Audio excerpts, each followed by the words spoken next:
Welcome. This is Crossing the Pennines, a four-part journey into one of Britain's greatest engineering stories. For centuries, the Pennines stood as a formidable barrier. Industry was isolated. What lay beyond the hills might as well have been another world. But ambition does not accept barriers. Listen to Crossing the Pennines with Engineering the Impossible. Before railways, before engines conquered gradients, Britain tried to move an industrial revolution on water. Across the Pennines, through stone, weather, and gravity, engineers, labourers, and investors attempted the impossible. They cut valleys into levels, stored rainfall as infrastructure, and drove a canal mile after mile through the dark heart of the hills. This is not a story of easy progress. It is a story of limits, of water rationed, labour spent, and ambitions stretched to breaking point. From Manchester's inland ports to Leeds's river networks, from moorland reservoirs to the longest, darkest tunnel ever built for water. PhotoART History follows the Huddersfield Narrow Canal from vision to struggle to decline and unexpected rebirth. Not as nostalgia, but as understanding. PhotoART History, Season 1, Crossing the Pennines. Now streaming, wherever you get your podcasts. PhotoART History, Crossing the Pennines. Written and narrated by David Lawton. Chapter 1. The Problem of Distance. Before the canal existed, there was a problem so familiar it almost disappeared into everyday life. Distance. Not distance as a line on a map, distance as cost, as delay, as uncertainty, as risk. In the late 18th century, Britain was becoming an industrial country. Production was rising, population was growing, urban markets were expanding. And the entire system depended on one simple requirement. Things had to move. Move fuel to factories, move food to towns, move raw materials to workshops, move finished goods outward to buyers. When movement is expensive, everything becomes expensive. Wages, because workers must eat. Coal, because furnaces must burn. Cloth, because it must be carried to market. And in the north of England, the Pennines stood as a structural barrier across all of it. On the western side, Manchester accelerated. It did not have a great river like the Thames. It did not sit on the sea. Its growth depended on networks, roads, canals, warehouses, credit, and constant supply. Manchester's cotton industry was hungry. Hungry for coal, hungry for food, hungry for raw cotton moving in from ports and machinery moving between workshops. On the eastern side, Leeds and the West Riding towns carried a different industrial inheritance. Wool and cloth finishing, river navigations pushing east toward the Humber and the coast. A trading culture oriented to market towns, ports, and export routes. These regions already traded with one another, but they did so under friction, an everyday drag imposed by geography and the limits of transport. To understand why a canal across the Pennines was attempted at all, we need to be clear about what transport meant before it. The most familiar image is the pack horse, strings of animals on narrow tracks moving carefully across moorland routes. It worked, but it could not scale. A pack horse could carry a useful load, but not a transformative one. And it carried that load slowly. In bad weather, it carried less, or it did not move at all. Wagons offered volume, but demanded roads, and roads were uneven. Some were turnpiked and improved, many were not. Even on a good road, a wagon's greatest enemy was not distance, but gradient. Climb costs energy. Energy costs money. And across the Pennines, climbs were not occasional. They were the condition of travel. Travel across high ground meant slow movement, heavy wear, and constant vulnerability. Rain softened surfaces into mud. Frost locked roots into ice. Wind and snow made exposure dangerous. And even when a load arrived, it often arrived damaged. Cloth could be stained or soaked. Food could spoil. Fragile items broke. This wasn't merely inconvenient. It shaped whole economies. Think of coal. Coal is heavy. Its value per unit weight is limited. Transport costs can exceed the value of the fuel itself if the route is difficult enough. So coal prices were not simply the price of coal. They were the price of distance and gradient. They were the price of weather. They were the price of unreliable supply. In an industrial town, coal was not optional. It heated homes. It fired boilers. It powered engines. It kept production running through winter. If coal is expensive, everything built on coal becomes expensive. And the Pennines made coal expensive in places where demand was rising. Now think of food. Industrial towns expanded faster than local agriculture could feed them. Grain and flour had to travel. When harvests failed, price spikes were amplified by poor transport. A deficit could not be quickly corrected by bringing in supply from elsewhere. Distance became hunger. Transport, then, wasn't a sector of the economy. It was the economy's circulatory system. So why canals? Because water changes the physics. A boat floats. It does not fight friction the way wheels do on rough roads. It carries weight with comparative ease. If you can build a level waterway, you can move bulk cheaply and predictably. That cheapness does not merely lower prices, it reshapes possibility. Factories can grow because fuel supply is stable. Markets can widen because transport costs are reduced. Warehouses can expand because arrivals are predictable enough to plan for. Canals had already demonstrated this in other regions. They were not theoretical. They were proven infrastructure, when geography cooperated. But here is the catch. Canals cooperate with gravity only to a point. A canal can climb only by using locks, and locks consume water. Every time a boat rises, water is released from the upper level to the lower. On lowland canals, that water loss can be replenished by streams and rivers. At a summit, at the top of a watershed, there is no natural supply. You must capture rainfall. You must store it. You must ration it. So a canal across the Pennines is not a normal canal. It is a hydraulic experiment under severe constraint. And yet, the pressure to integrate the two sides of the hills grew, because the industrial north was not one economy. It was two economies rubbing against each other, each hungry for what the other could offer. Lancashire wanted broader access to Yorkshire markets and inputs. Yorkshire wanted access to Lancashire coal and Western distribution. Between them, the hills dictated the terms of exchange. In such conditions, even a marginal improvement could be worth pursuing. But the promoters did not aim for marginal. They aimed for a trans-Pennine route. Continuous, navigable, integrated into existing networks on both sides. At this point, it helps to narrow the lens from regions to places. Because infrastructure is built through specific landscapes, and it changes specific communities. Manchester was the western magnet. Leeds was the eastern anchor.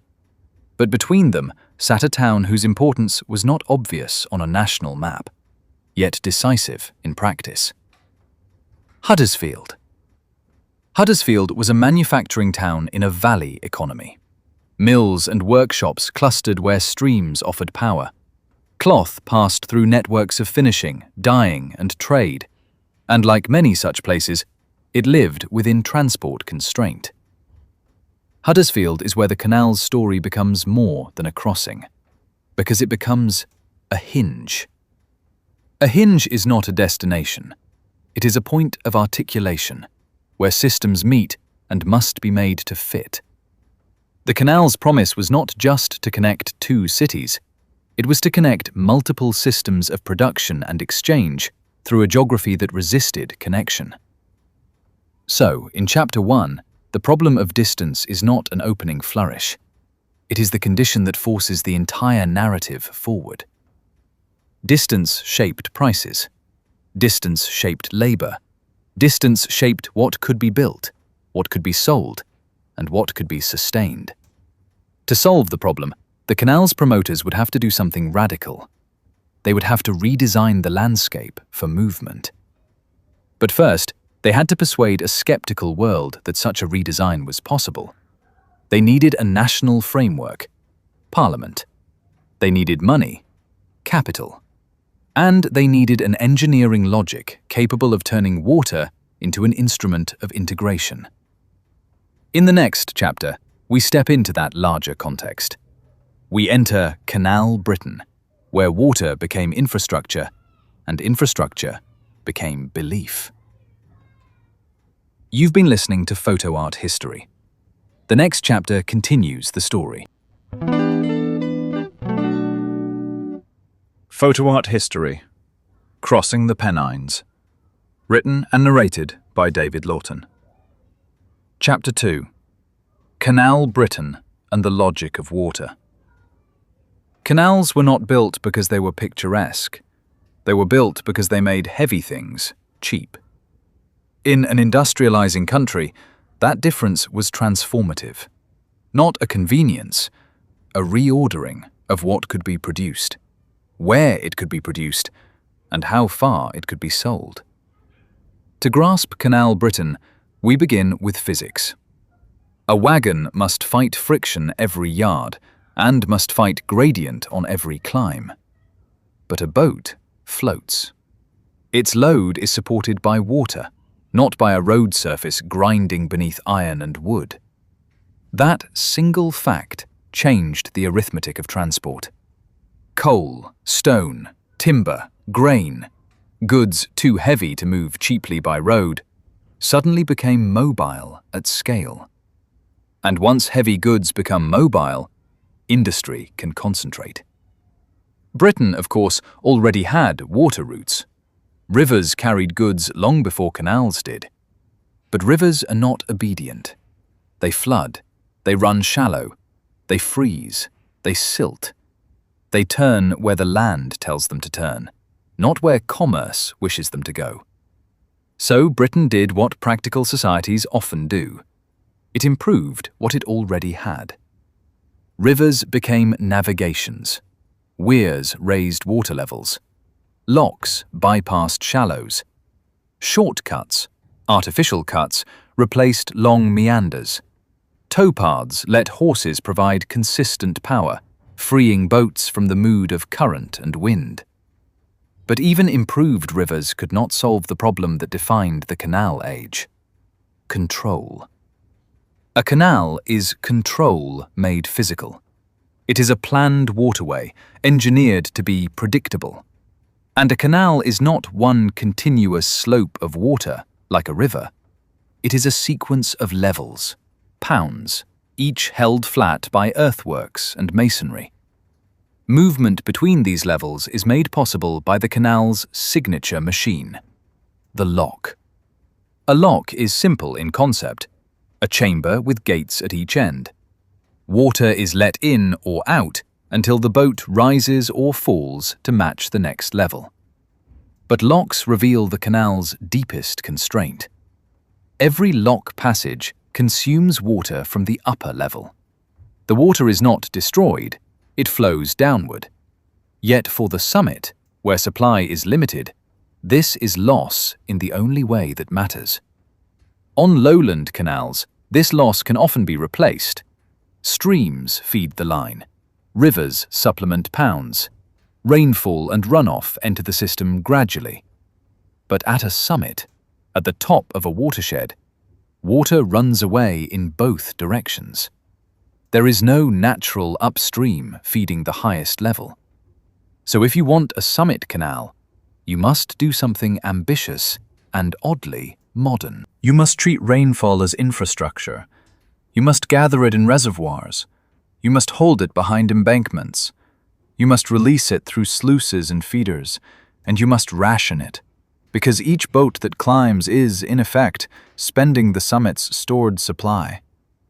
This is why Canal Britain was not merely an engineering movement. It was a new way of organizing resources, land, labor, and water, under law. And that law mattered. In Britain, canals were typically built by private companies empowered by Parliament. No act, no canal. Parliament granted the powers that made construction possible: the right to purchase land, the right to cut through private property, the right to build locks and bridges and embankments, the right to charge tolls, enforce rules, and raise capital. So a canal was never only a ditch with water in it. It was a legal entity, a financial instrument, a negotiated settlement between investors, landowners, and the public interest. Once a canal was authorized, it entered a distinctive economic culture. Shares were issued. Calls were made as work progressed. Engineers produced estimates, sometimes accurate, often optimistic. Promoters argued with numbers. They predicted tonnage. They forecast toll revenue. They compared canal costs with the expenses of road haulage. But beneath the numbers sat uncertainty. Geology is rarely kind to confidence. Water supply cannot be fully known until it is tested, and labor markets are volatile. Canal Britain therefore ran on a mixture of calculation and belief. Belief that a route could be built as planned. Belief that traffic would come. Belief that the future would reward the present's risk. In many regions, this belief paid off. Where geography was forgiving, canals generated steady traffic and dividends. They reduced coal prices, stabilized food supply, expanded markets, and encouraged industrial concentration. But success created its own momentum. As more canals were built, the national imagination shifted. It became possible to picture Britain as a connected inland system, towns linked by water, basins acting as inland ports, warehouses absorbing volume. In that mood, an idea that would once have seemed absurd began to appear plausible: a canal across the Pennines. And yet the Pennines were the place where canal logic would meet its harshest test. High ground, exposed weather, scarce summit water, unstable geology. A crossing here would be expensive to build and expensive to maintain. The risk was not simply overspending. The risk was a canal that could not operate reliably enough. Because water is not merely a medium of transport, it is also the canal's fuel. So the promoters of the Huddersfield route, like many before them, were extending a national logic to the edge of feasibility. They were betting that control could be engineered where nature offered little help. That national logic, however, always becomes local reality in specific places, and the story cannot remain at the level of Parliament and principles for long, because the canal did not cross the Pennines in one abstract line. It threaded through valleys, towns, and settlements, reshaping them as it went. In the next chapter, we narrow the focus. We move to the place where East and West meet, where navigation standards collide, and where the canal becomes a hinge rather than a highway. Huddersfield. You've been listening to PhotoART History. The next chapter continues the story.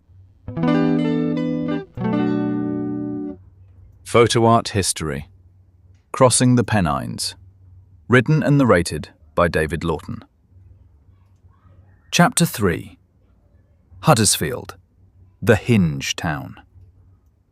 Huddersfield mattered because it sat where systems met. and didn't yet fit.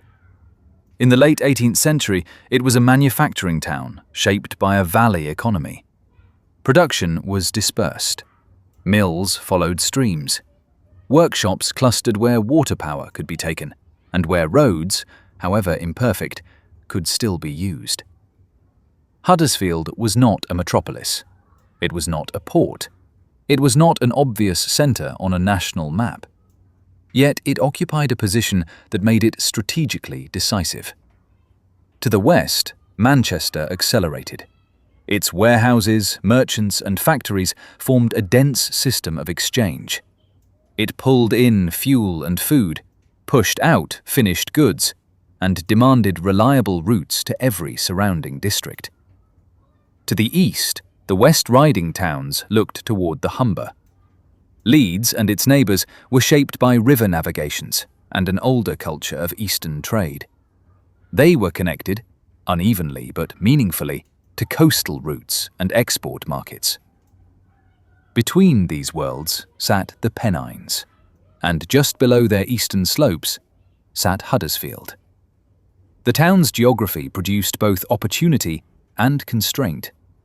The valley offered concentration, enough flat ground to gather people, goods, and markets, but it also imposed limits. Steep sides restricted expansion. Routes in and out were narrow, vulnerable, and costly to improve. Transport constraint was therefore not a distant problem for Huddersfield.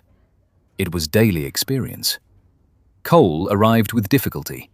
Raw materials moved slowly. Finished cloth reached markets under risk of delay and damage. In such a setting, the promise of a canal was not merely convenience, it was leverage.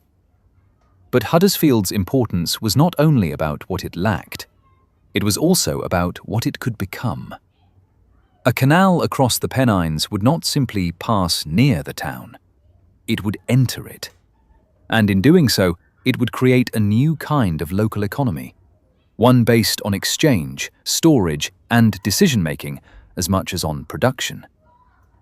To understand this, we need a word that captures Huddersfield's role: hinge.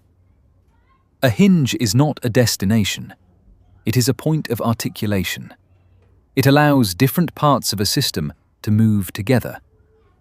Huddersfield became a hinge because the canal route joined two different navigation cultures and forced them to cooperate. To the east, Yorkshire navigations often used broader locks and larger craft. To the west, narrow canals shaped a different standard of boat, lock, and operating practice. When these standards met, boats did not pass seamlessly from one system to the other. Goods had to be transferred. Schedules had to be coordinated. Tolls had to be negotiated. This technical discontinuity might sound like a weakness. In practice, it became part of Huddersfield's value, because wherever goods must transfer, they must pause.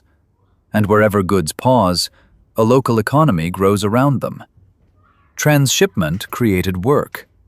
Boat crews, warehousemen, porters, clerks and tallymen, carters shifting goods between quays, yards, and stores. It created buildings designed for movement, warehouses aligned to water, yards that could absorb congestion, storage spaces where goods could wait for price or buyer. And it created information flow. Merchants learned to read arrivals and delays. They responded to weather and water levels. They adjusted consignments and routes. Huddersfield's canal economy was therefore not only physical, it was cognitive. A town learning to manage uncertainty through coordination. There was also a quieter effect. The canal would alter the town's internal geography. Industrial premises clustered near wharves. New streets aligned with new movement. Housing expanded where canal work and related trades offered wages.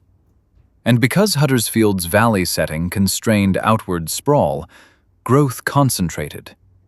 The town intensified rather than simply expanding. In this way, the canal did not merely serve Huddersfield. It reshaped it. Yet hinge towns also carry risk. If the system fails at the hinge, disruption spreads in both directions. Huddersfield's position near the summit meant that any shortage of water, any closure of the tunnel, any mechanical failure on the high ground would be felt first here. Boats would queue, warehouses would fill, labor would idle. The town's fortunes became coupled to the canal's performance more tightly than many other places along the route. Benefit and vulnerability arrived together. But at the moment the canal was conceived, Huddersfield's hinge role was still potential rather than fact. It depended on something not yet secured. The canal had to be authorized, funded, and built. That required law. Parliamentary powers to dig, to buy, to toll, to borrow. It required investors willing to wait. And it required an engineering plan that could turn a harsh geography into a continuous route. In the next chapter, we move into the machinery of that process, how Canal Britain turned ambition into authority, and authority into obligation. We enter Parliament. We enter the world of capital, risk, and legal power. You've been listening to PhotoART History. The next chapter continues the story. PhotoART History. Crossing the Pennines. Written and narrated by David Lawton. Chapter 4. Parliament, Capital, and Risk. No canal began with a shovel. It began with permission. In late 18th century Britain, the canal was a distinctive kind of public work. Private enterprise would fund and build it, but only Parliament could authorize it. Without an act, a canal company had no right to cross land, no authority to divert water, no legal basis to purchase property, and no power to charge tolls. So the canal first existed as a paper object, an intention made legible and negotiable, a route described in words, lines traced on survey plans, budgets arranged into reassuring columns, and arguments crafted to persuade those who would be asked to pay, to yield land, and to accept disruption. To get a canal to Parliament, promoters needed a coalition. Merchants who could explain how costs would fall and markets widen. Manufacturers who could promise traffic. Local authorities and influential figures who could smooth opposition. And landowners who could be persuaded, or compensated, into acceptance. They also needed credibility. A survey, an engineering report, and an estimate, something that looked like knowledge rather than enthusiasm. And this is where capital enters the story in its most important form. Capital as belief converted into subscription. Canal finance usually began with shares. Subscribers committed to a sum but paid it in calls, installments demanded as work progressed. This structure had advantages. It lowered the barrier to entry. It spread risk over time, and it allowed a company to begin work without holding all the money on day one. But it also created a pressure that never fully disappeared. If the project ran over budget, the company would return to shareholders for more calls. And if shareholders refused, or could not pay, progress stalled. So the canal did not merely consume stone and labor, it consumed confidence. Overruns were common, and not always due to incompetence. They were often due to ignorance. Geology was uncertain until it was opened. Water supply could be guessed, but not guaranteed. Labor availability fluctuated with harvests, wars, and competing works. And weather could stall construction for months. So a canal estimate was never just a number. It was a promise about uncertainty. Parliamentary authorization turned that promise into a legal machine. An act defined the route and empowered the company to build and maintain it. It granted land powers, sometimes compulsory purchase, within stated limits. It permitted the digging of cuts, the construction of locks, bridges, embankments, culverts, and aqueducts. It allowed the company to take and store water and to regulate how navigation would operate. Most importantly, it allowed tolls. Tolls were the revenue stream that made investment defensible. They were the translation of public movement into private income. But acts also imposed constraints. Maximum tolls were often fixed. Some engineering parameters were specified. Rules governed priority, penalties, and maintenance obligations. And sometimes deadlines or reporting requirements were included. In other words, Parliament empowered the canal and bound it at the same time. Once authorized, a canal company had to behave like an institution. It required governance, directors, clerks, committees, minutes, accounts, contracts, and oversight. Governance was rarely smooth. Directors were often local men with strong interests and strong opinions. Some were investors seeking dividends. Some were manufacturers seeking strategic transport advantages. Some were landowners defending property and status. These interests overlapped, but they did not align perfectly. A manufacturer might accept low tolls if the canal reduced input costs. A financial investor might resist low tolls if it delayed dividends. A landowner might support the canal in public and obstruct it in negotiation. So conflict was built into the structure. It was managed through committees and correspondence, and often through the quiet authority of engineers whose practical knowledge could settle disputes that rhetoric could not. For the Huddersfield project, risk was not incidental, it was structural. A trans-Pennine canal demanded far more work per mile than a lowland route. It required steep lock flights. It required careful water control and a dependable summit supply. It required reservoirs on exposed moorland. And it required, ultimately, a tunnel whose scale made estimation hazardous. So promoters were asking Parliament to authorize not simply a canal, but a gamble, that the canal's benefits would justify a project whose true costs could not yet be known. This is where the relationship between capital and time becomes crucial. Canal investment is slow investment. Capital goes in long before revenue comes out. During construction, money is transformed into earthworks, masonry, timber, iron, into works that cannot be moved or easily sold. While the canal is incomplete, it cannot earn. Yet it must pay wages, pay contractors, buy materials, settle disputes, and often service borrowed funds. So time itself becomes a cost, and delay becomes financial damage. In such conditions, a project can become trapped by its own progress. Early work creates sunk costs, land purchased, bridges half-built, cuttings opened, contracts signed. To stop would crystallize loss. To continue might deepen it. This is the psychology of large infrastructure. Once enough has been spent, completion begins to feel like the only rational choice, even when rationality is under strain. For the Huddersfield route, this dynamic became defining. The hardest work, the summit crossing, was also the work most likely to delay and overrun. So the company's relationship with Parliament did not end with the first act. Additional powers were often required, more capital authorizations, revisions to works, extensions of time, clarifications of rights.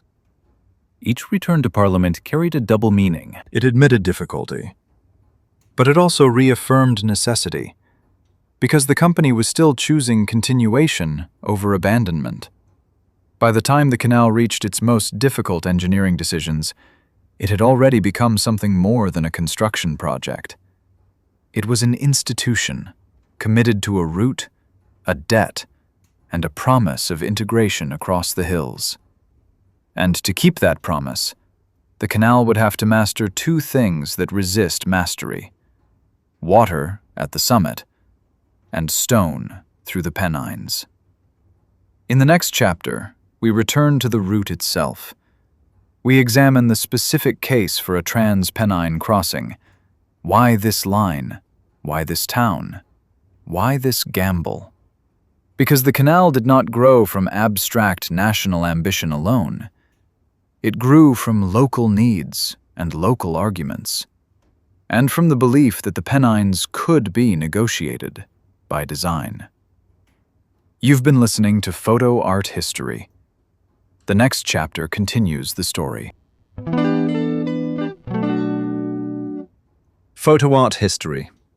Crossing the Pennines. Written and narrated by David Lawton. Chapter 5.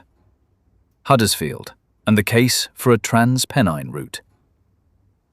A canal across the Pennines was not proposed because engineers enjoyed difficulty. It was proposed because the existing pattern of movement was becoming too expensive to tolerate. By the time the Huddersfield scheme gathered momentum, the North had reached an awkward stage of industrial growth. Production had expanded, markets had widened, but transport was still fighting the landscape with tools designed for an older economy. The Pennines did not merely slow trade, they distorted it. They made some goods effectively local because the cost of crossing high ground could exceed the value of what was carried. The case for a trans-Pennine route was therefore a case for integration. Not integration in the abstract, but in a set of practical, measurable ways. First, coal. Coal was the fuel of industry and the heat of towns. Yet coal is heavy, and its value per unit weight is limited. Transport determines price. A canal promised cheaper coal moving into districts where roads and packhorse routes kept prices high. Cheaper coal meant more reliable power and lower operating costs for mills and workshops. Second, stone, lime, timber, and the materials of building. Industrial growth required infrastructure: mills, warehouses, bridges, housing. Bulk materials, moved cheaply, allowed towns to expand faster and more confidently. Third, food. Growing industrial towns needed dependable supply beyond their immediate hinterlands. Where food supply becomes more reliable, wage pressure eases and social stability improves, at least marginally. But the most compelling case was not any single commodity. It was what happens when a region becomes a network. Manufacturers begin to treat suppliers and buyers as part of a connected system, rather than distant hazards. Merchants can plan, store, and redistribute with greater certainty. Prices stabilize when movement is less vulnerable to weather and road conditions. In other words, a canal crossing would not merely move goods, it would change the region's economic behavior. So why this route? Why Huddersfield? And why this particular alignment across the hills? Part of the answer is geography. The valleys and watersheds dictate where a canal can plausibly climb. But geography alone does not choose a route. Routes are also chosen by towns, by trade patterns, and by politics. Huddersfield offered a practical hinge. It sat close enough to the summit to anchor the crossing, while still being a substantial manufacturing town that could generate traffic and justify investment. It was also positioned to connect different navigation systems. To the east, Yorkshire's river navigations and canals led toward the Calder and the Humber. To the west, the canal networks feeding Manchester and Castlefield offered warehouse capacity and redistribution at scale. There was, however, a darker truth inside the route logic. Any crossing of the Pennines would be expensive. A longer route could reduce gradient, but it would increase mileage, maintenance, and water loss through locks and leakage. A shorter route would reduce distance, but concentrate difficulty into steep climbs and extreme engineering works.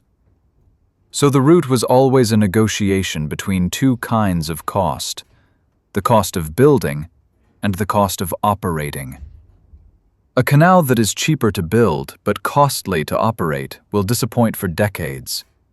A canal that is costly to build but efficient to operate might justify itself over time, if capital can endure the delay. Here, the summit problem becomes central again. Every lock passage consumes summit water, so the number of locks near the watershed is not a minor technical choice.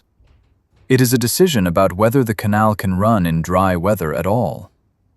Promoters understood, at least in principle, that the canal's success depended on water control. Reservoirs would be required, feeders would be needed, and summit operation would demand discipline.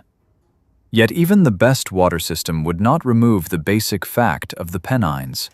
To cross high ground, the canal must either climb or bore. At first, promoters and engineers explored options. Could the canal rise by a sequence of manageable lock flights? Could it follow valleys to reduce ascent? Could it borrow water from streams along the line? Each option carried trade-offs. Longer routes meant more land negotiation, more bridges, more maintenance, and greater cumulative leakage. Steeper routes meant concentrated engineering cost and higher risk of failure. And then there was time. Every month of delay increased interest burdens, exhausted shareholder patience, and raised the probability that political support would fray.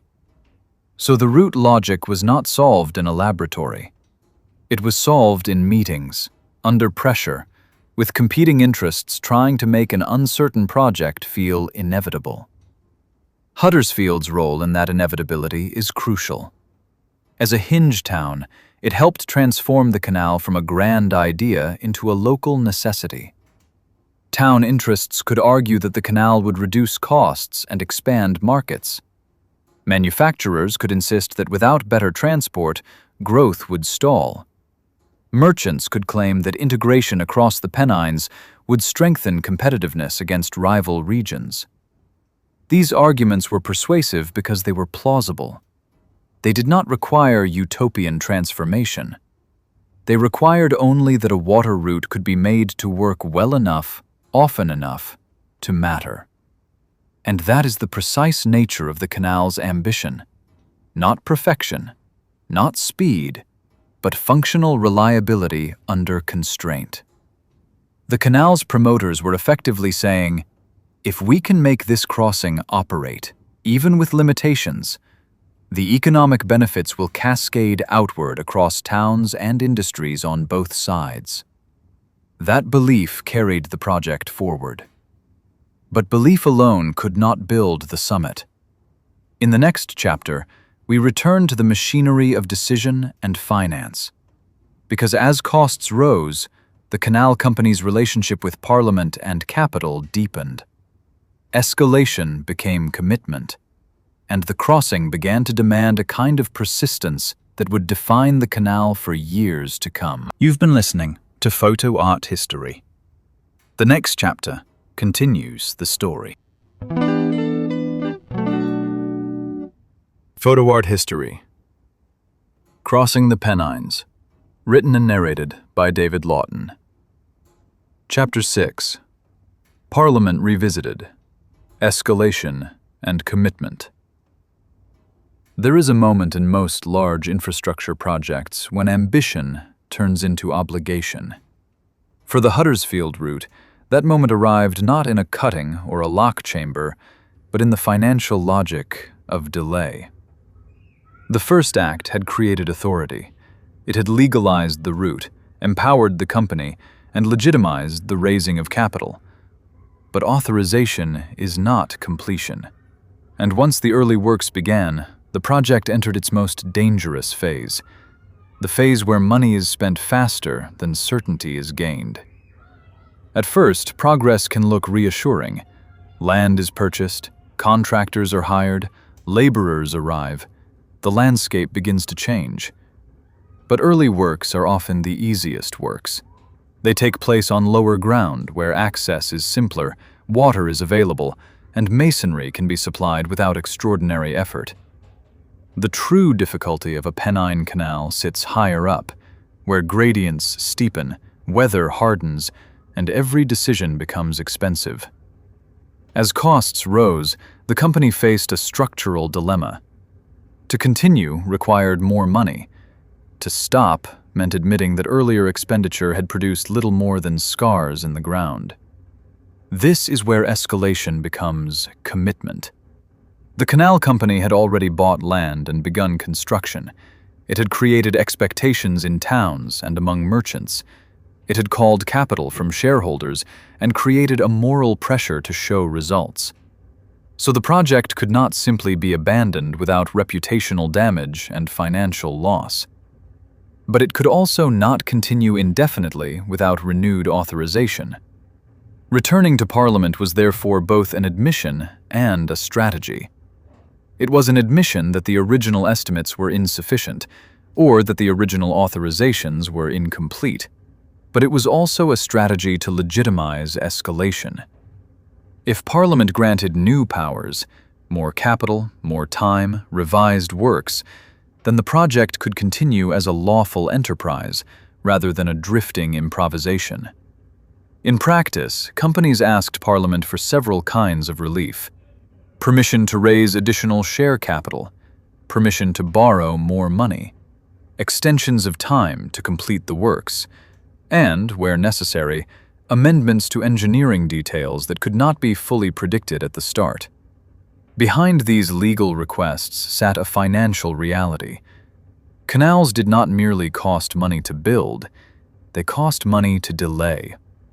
Every month of construction demanded wages, materials, and management.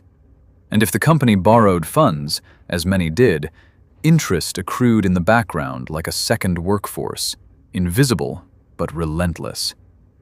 So even if the physical works stalled, the financial works did not. The canal became a machine that consumed capital simply by existing unfinished. This produced tension inside the company. Some directors argued for caution, fearing that additional calls would alienate shareholders. Others argued that only decisive spending could prevent the project from bleeding itself to death through delay. Shareholders themselves were not a single mind. Some had deep pockets and long horizons. Some were local manufacturers investing for strategic benefit. Some were smaller investors who had subscribed during optimism and now faced repeated calls they had not expected. In such a context, additional parliamentary powers were not merely technical necessities, they were political instruments used to hold the company together. And all the while, the geography waited. The summit did not become easier because the company needed it to. Water supply still had to be secured. Lock flights still had to be built and maintained, and the crossing still demanded a solution that could reconcile cost with feasibility. As the company revisited Parliament, it was not simply revisiting a lawmaking chamber. It was revisiting the boundary between what could be imagined and what could be paid for. There is an important difference between a project that is expensive and a project that is financially unstable. An expensive project can still succeed if funding is secure and governance is disciplined. A financially unstable project becomes a hostage to its own timetable. It cannot plan confidently because confidence costs money. The Huddersfield Canal would, over time, suffer from this instability, not because it lacked value as an idea, but because its most difficult works were precisely those that resisted tidy estimation and rapid completion. And yet, this is also the chapter where we see the canal's persistence forming. Each return to Parliament was a reaffirmation. The company was not abandoning the crossing, it was doubling down on it. Escalation becomes a form of discipline. Not necessarily wise discipline, but a discipline all the same. A commitment to finish what has been started, because unfinished infrastructure is the most expensive kind of failure. In the next chapter, we turn from institutions and finance toward the canal's physical logic. Because whatever Parliament authorized, the route still had to function as a waterway. That means levels, locks, water control, and the careful management of scarcity at the summit. We now enter the engineered grammar of the canal, how a line of water is made to climb, to hold, and to endure. You've been listening to PhotoART History. The next chapter continues the story. What we have traced in Part 1 is not the building of a canal. Not yet. We have traced the making of a decision. We followed the pressure of geography, the arithmetic of water, the optimism of capital, and the authority of Parliament. We saw how ambition becomes structure, first on paper, then in law, then in money. And we watched escalation harden into commitment. By the end of this first part, the Huddersfield route is no longer an idea debated in rooms. It is an obligation. Land has been purchased, capital has been called, expectations have been created. The canal now exists, but only partially. Its greatest challenge still lies ahead. Because a canal across the Pennines cannot succeed on authorization alone. It must function as a system of levels and locks. It must secure water at the summit. It must turn rainfall into reliability. And it must confront the most difficult decision of all. How do you cross high ground without exhausting the very water that makes navigation possible? In Part 2, we leave the boardroom and step into the landscape. We follow the engineers upward, into lock flights, reservoirs, exposed moorland, and eventually into stone itself. The crossing is about to become physical.